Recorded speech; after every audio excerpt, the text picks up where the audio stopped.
Hello, my name is David Malin, and I'm the instructor for Computer Science E1, Understanding Computers and the Internet at Harvard University's Extension School. You're watching one of our videos of the week. For more such videos or information about this course, visit us on the web at computerscience1.org. Enjoy the show.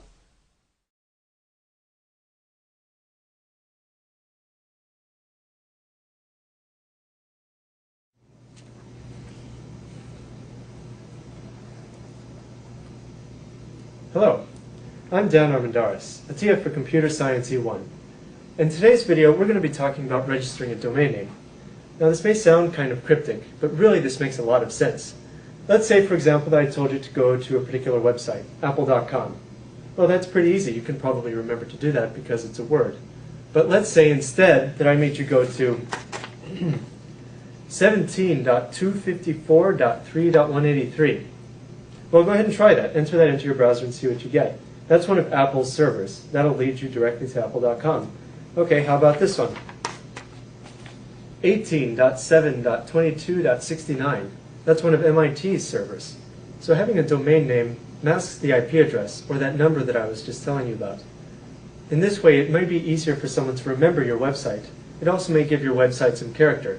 So for example, if you have a company, you can just have your company name as the domain name rather than actually having to enter in a series of numbers or the IP address. So this might give visitors a good idea of what to expect from your site.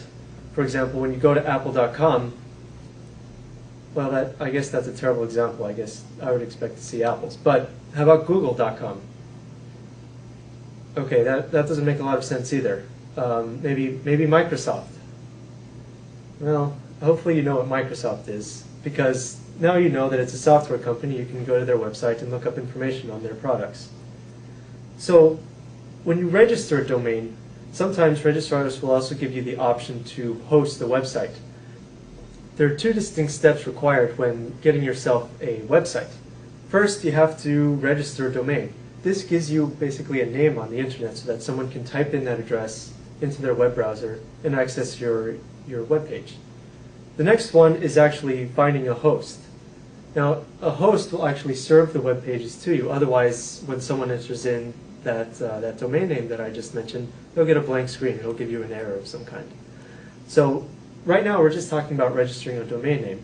You actually have several options, and sometimes, depending on who you register a domain with, you can actually find some hosting options to go with it.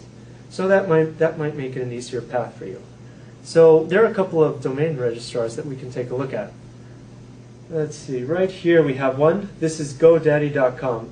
They tend to have some specials, and you can just enter in a website, for example, yourname.com, and they'll tell you if it's available or if it's not available. And I believe they also have some hosting options.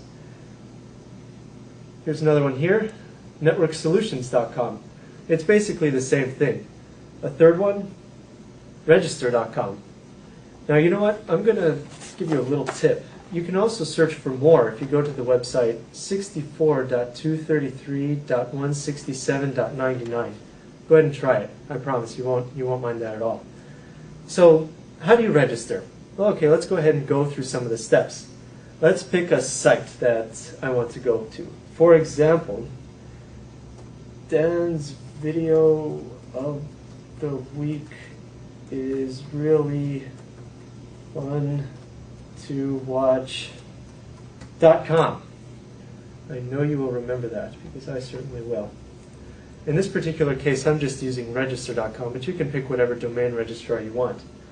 So let's see. Right here, it's giving me an option for hosting as well. But I only want to register the domain for the purposes of this video. And it's also telling me, congratulations, my domain name is not registered. The domain name like that, I'm glad it isn't. So let's go ahead and select my domain name only, because that's the only thing I want to order. So it wants me to sign up for a new account. Let's go ahead and enter my information in, Dan Armendariz, and my email address, Dan Armendariz @gmail.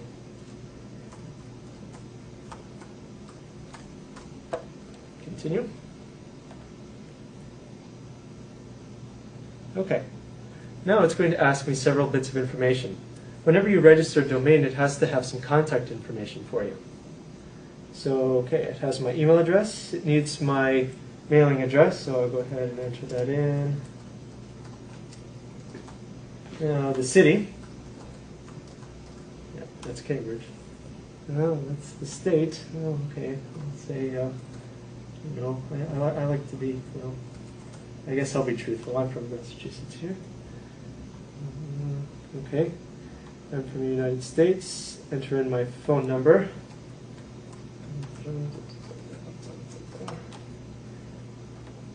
This will be actually right now. It's asking me what kind of website it'll be. I guess it's just a personal site for now. Set up my username and password. Don't look. Not looking. Okay. Okay, great. Okay, now my top secret question. Now I'll go ahead and continue. So here we've made it to the next page, and you can see that we have a shopping cart with our domain name in it. Now some registrars will give you additional options that you can choose. This one, for example, recommends adding private registration. Now there is a central database called the Whois database that can be used to look up your information for your particular domain. Using this private registration protection, they'll mask that information so that your information will not be public like that. That's your personal choice. They also have a couple of options. Usually registrations last for 1 year. You can also choose to register them for additional years. If you only choose the 1-year option, if you continue to use your website, you'll have to register it again at the end of the year.